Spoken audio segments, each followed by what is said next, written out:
पहले सिर्फ देश की राजधानी दिल्ली के लिए ही दूसरे राज्यों से सबसे तेज ट्रेन हुआ करती थी, लेकिन अब वक्त बदल चुका है। नमस्कार दोस्तों, आज हम बात करेंगे उस ट्रेन की जिसने भारतीय रेल को दिल्ली के घेरे से आज़ाद किया, वंदे भारत एक्सप्रेस।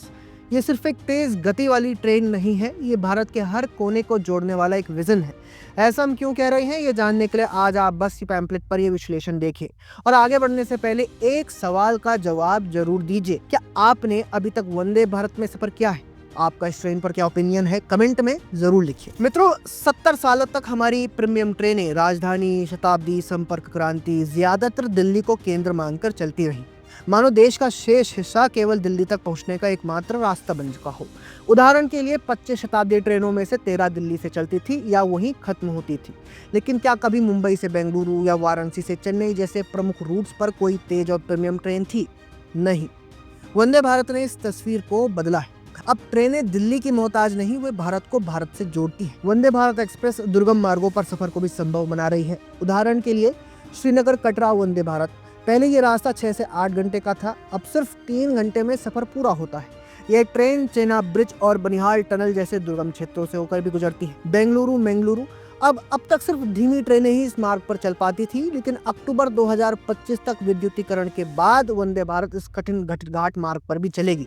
ऑपरेशनल होने के बाद कोस्टल मंगलुरु और इनलैंड बेंगलुरु के बीच ट्रैवल टाइम कम होगा, जिससे बिजनेस हब, एजुकेशनल इंस्टीट्यूट्स इत्यादि को काफी फायदा भी होगा। चेन्नई, नागरकोइल और कन्याकुमारी पश्चिमी घाट से गुजरने वाली ये ट्रेन अब भारत के दक्षिणी सिरे के अंतिम छोर तक हाई स्पीड रेल पहुंचा चुकी है। हैदराबाद, बेंगलुरु, विजयवाड़ा, चेन्नई कॉरिडोर, पहली बार ये रूट तेज गति की ट्रेन से जुड़ पाया, वो भी बिना दिल्ली के आसपास गए। आज वंदे भारत एक्सप्रेस 24 राज्य और केंद्र शासित प्रदेशों में चल रही है, 160 से अधिक स्टेशनों और 12,000 किलोमीटर से ज्यादा दूरी को कवर कर रही है। ये ट्रेन सिर्फ मेट्रो सिटीज के लिए नहीं, बल्कि छोटे शहरों, क्षेत्रीय राजधानी और सांस्कृतिक धरोहरों तक जाती है। तो अगर इससे इंडिया की पहली राष्ट्रीय ट्रेन कहा जाए तो कोई गलत बात नहीं होगी। वंदे भारत एक्सप्रेस की खास बात यह है कि ये ट्रेन पूरी तरह से स्वदेशी है। इसे पूरी तरह से चेन्नई की इंटीग्रल कोच फैक्ट्री में बनाया गया है। इसकी प्रीमियम सर्विसेज ने भारतीय ट्रेन ट्रैवल में एक नया स्टैंडर्ड सेट किया है। ये स्वदेशी ट्रेनें 180 किलोमीटर प्रति घंटा की स्पीड से दौड़ सकती हैं। 100 से 0 किलोमीटर प्रति घंटा सिर्फ 52 सेकंड में ही पहुंच जाती है। और ये रफ्तार सिर्फ रोमांच के लिए नहीं है दोस्तों, कई रूट्स में समय की काफी बचत भी होती है। कुछ एग्जाम्पल्स देता हूँ। चेन्नई नागरकोइल में 2 घंटे की बचत होती है। मादुरी बेंगलोर में अब रूट 34% छोटा हो गया, यानी कि 1.5 घंटे कम। दुर्ग विशाखापट्टनम अब सफर 11 से घटकर 8 घंटे का हो गया है। सिकंदराबाद विशाखापट्टनम में वंदे भारत की वजह से 2 से 3 घंटे की कटौती हुई है। कटरा श्रीनगर, पहले रोड से जाने में 6 से 7 घंटे लगते थे और अब महज 3 घंटे लगते हैं। स्पीड का फायदा ये हुआ कि वंदे भारत एक्सप्रेस की वजह से औसतन हर यात्रा में 65 मिनट की बचत हो रही है, यानी लगभग 14% फास्टर किसी भी मौजूदा ट्रेन के मुकाबले। कम स्टॉप्स, बेहतर एक्सेलरेशन, स्मार्ट शेड्यूलिंग, यही तो आधुनिक रेल का असली मतलब है। तो इन तथ्यों से ये बात तो पता चलती है कि ये ट्रेन कैसे पूरे भारत को जोड़ रही है।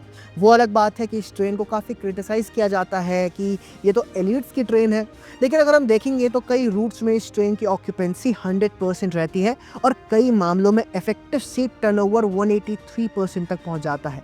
मतलब इस ट्रेन को देश की जनता पसंद कर रही है और ये कोई वीआईपी ट्रेन नहीं है। इसकी पॉपुलैरिटी इतनी है कि बीते सालों में सबसे ज्यादा रेल नेटवर्क अगर किसी का फैला है तो वंदे भारत का फैला है। इसके साथ ही मोदी सरकार ने 400 और वंदे भारत ट्रेन की प्लानिंग की है। तो अब फास्ट और प्रीमियम ट्रेन एक्सपीरियंस के लिए आपको दिल्ली जाना जरूरी नहीं।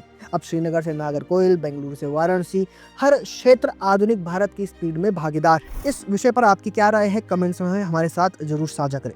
जय हिंद।